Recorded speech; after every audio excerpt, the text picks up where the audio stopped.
Inspections are done during the option period, and that is the negotiated time right at the beginning of the contract. The option period begins the day after the contract is executed at the title company and all parties have signed off on it, so it begins the next day. It's a 7-day period where the buyer has the unrestricted right to back out of the contract, terminate it, and get their earnest money back. And that is the time when the inspection is done.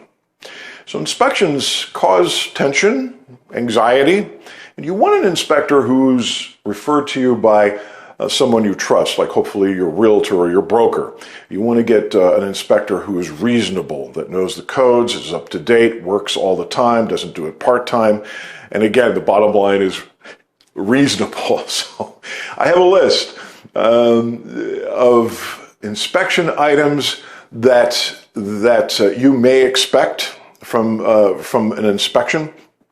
And also remember that if you're a seller, if you're going to sell your house, these are some of the things you might want to pay attention to, because sellers can do a lot to prepare for an inspection. And what you want is a fairly healthy inspection.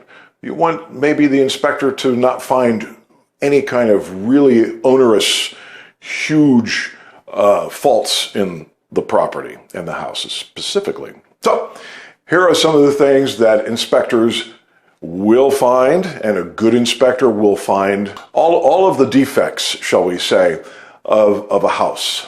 Most of them know what they're looking for. So the first one is codes. There may be some code issues. Maybe when the house was built, maybe a vent may not be the right size. Those are issues that inspectors do look for, and they will point them out. Are there varmints? Do you have squirrels in the attic? Are there signs of animals digging through wood siding and getting into the house? Is there exterior wood rot? That's an important one. The inspector will point that out. Are there insects? Do you notice as you walk around the foundation of the house, do you notice if there are any termite mounds or tunnels, or perhaps wood-destroying insect evidence there? All of the foliage, all of the shrubs and everything, all the leaves and branches of a tree or shrub should be separated a good foot away from the house. Is there water collecting? Are the water collecting pans properly in good shape, and are they properly placed under the air conditioning air handler and also the water heater? Is there mold?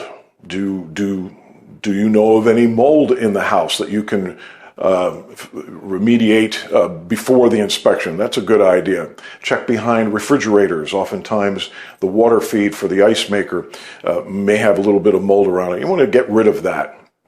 Any plumbing leaks that you know of?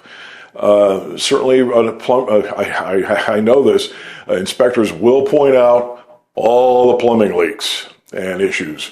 Is your roof in good shape? Does it need repair? Is that shingle missing in the front of the house? Pretty obvious. An inspector will find that. Is the AC and heater working to full potential? And this sellers can address if they suspect that maybe the air conditioning isn't blowing the cold air that it should.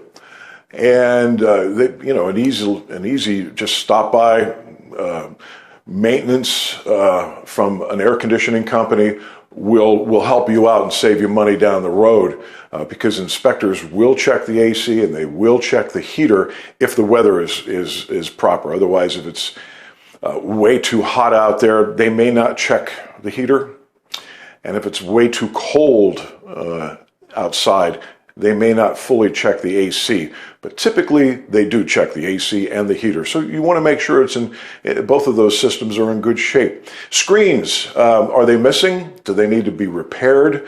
Are they torn? That sort of thing, because they do point out screens. Broken window seals.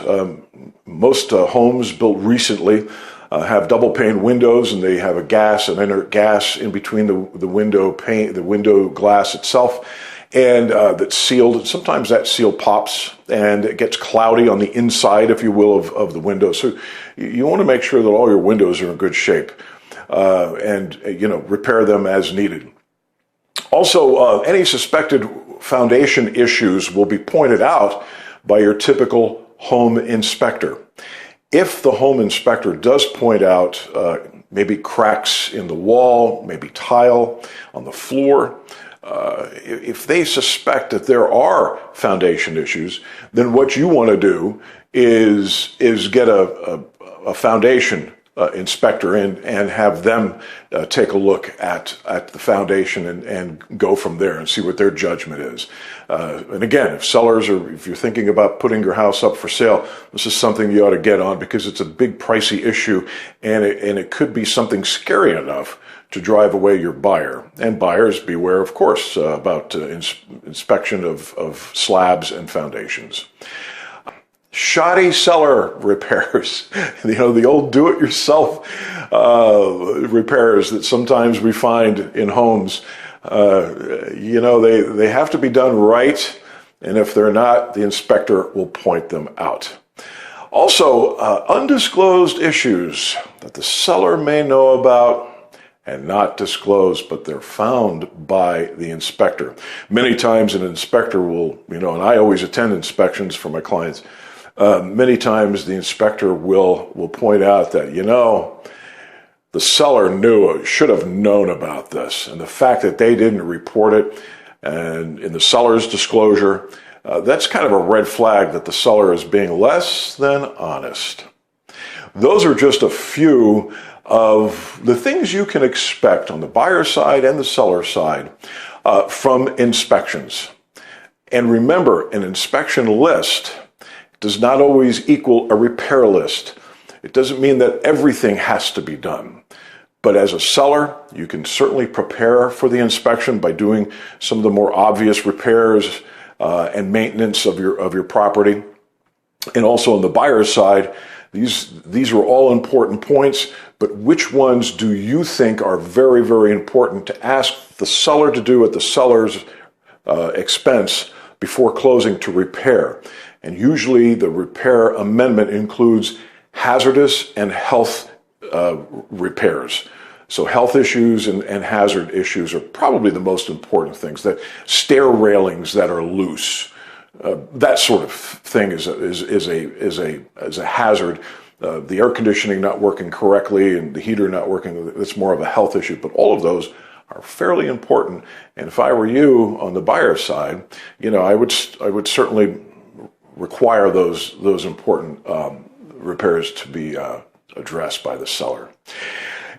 It's a little scary, but you're going to be okay if you know what you're doing and you have a good professional realtor or broker working with you. By the way, no matter if you're buying or selling a house, I have a list of some of the 9 biggest seller mistakes.